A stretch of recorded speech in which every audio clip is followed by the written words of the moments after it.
So I posted something on the Conscious Bay Instagram. If you're not following, please go follow the Conscious Bay.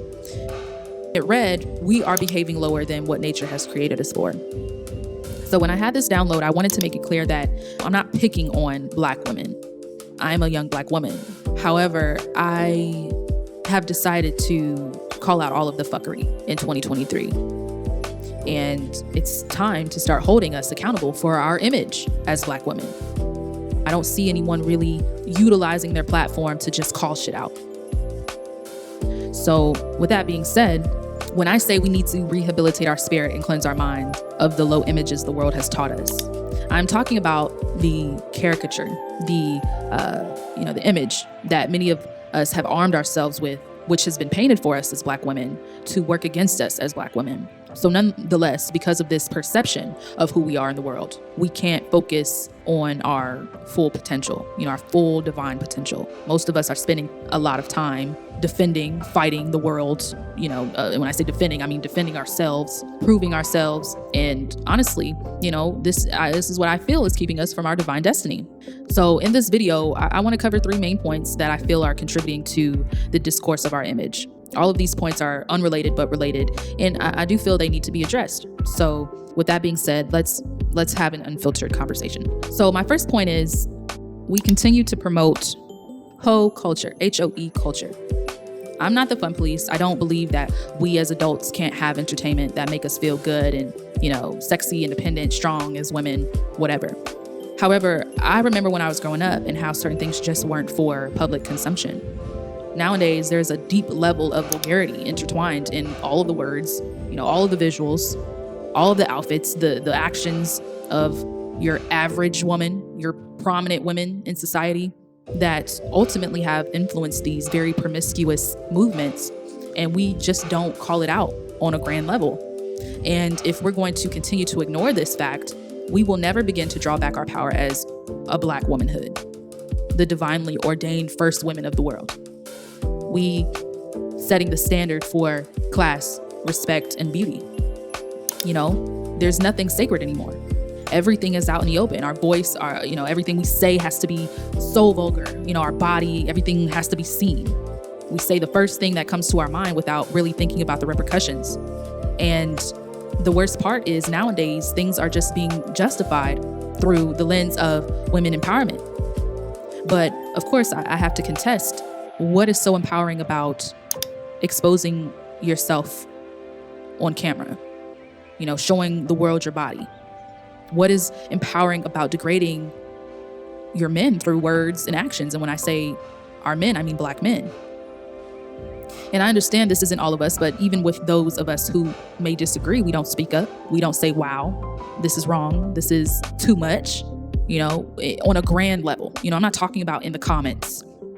We don't hold anyone who looks like us accountable to speak up on their 1 million plus platforms.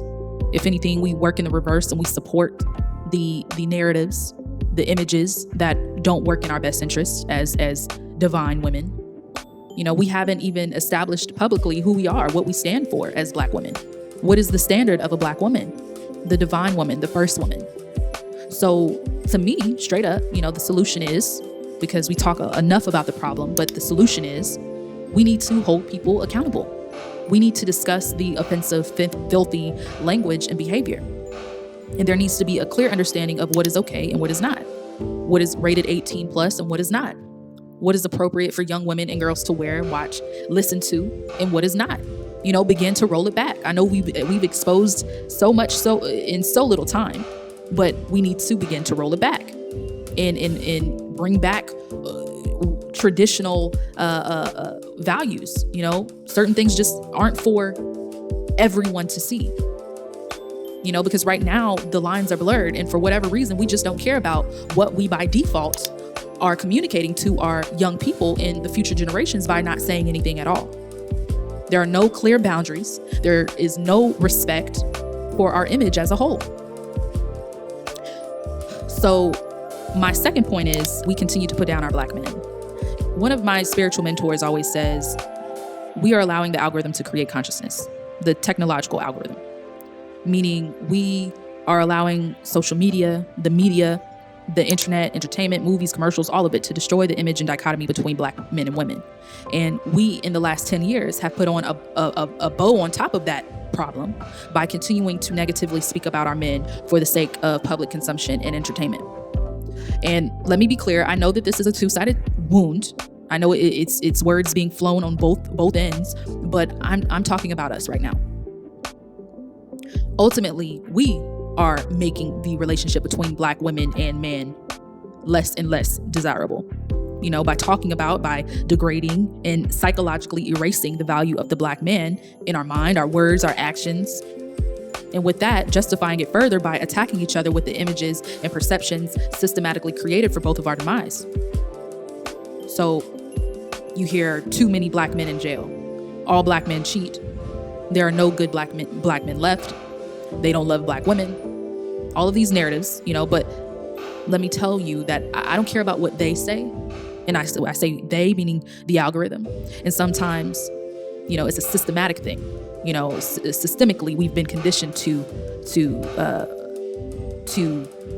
believe these things, even amongst our own loved ones, people who have had negative experiences. We've allowed those negative experiences to influence us. Right. But I can tell you that all of this is as true as we make it. We create prophecy by allowing this system to convince us that our divine mates don't exist. And I really do believe that it is that simple. And as soon as we can begin to fix our words, fix our actions and align ourselves with what we want, not the fake alignment, not the soft girl and, this being single until I find, all of these little pockets of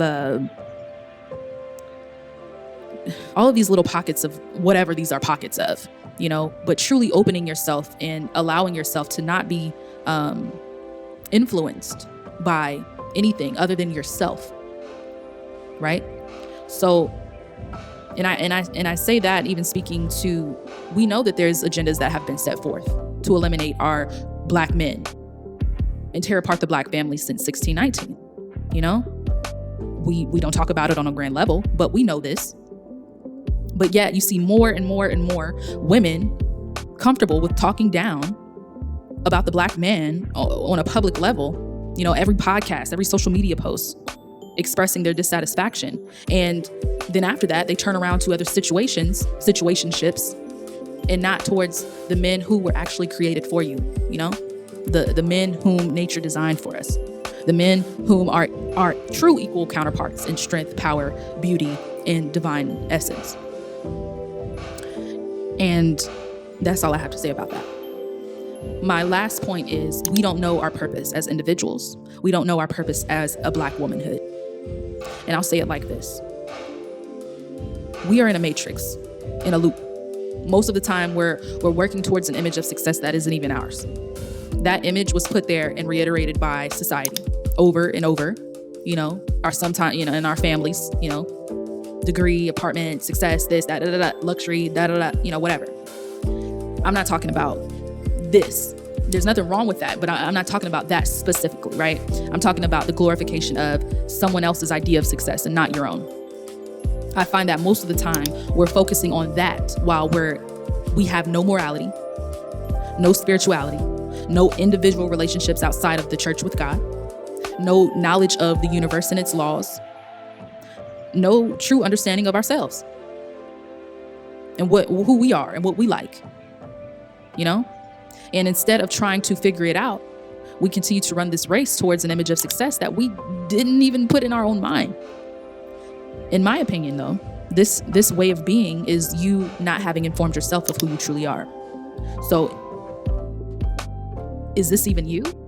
Or are you mimicking the matrix that has set forth a precedence for you, an image for you? And when I say image, I mean low image, like I mentioned earlier. Again, we are behaving lower than what nature has created for us. So with that, and in closing, I want us to begin to seek the truth of who we are. Give yourself time and grace, that patience with yourself. Begin to cultivate a better understanding of who you are, what you're feeling, what you want to feel, what is the current condition of your existence.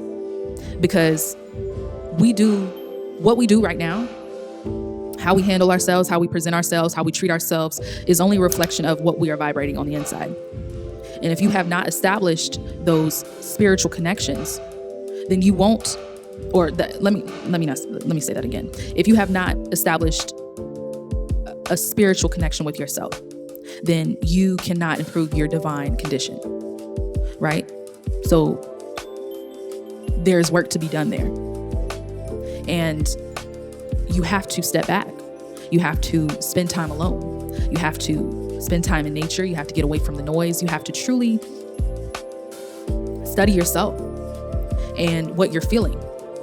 Because if you don't know what you're radiating, what are you radiating? Are you radiating happiness, dissatisfaction, annoyance, stress, love, hatred, joy, rejection, abandonment?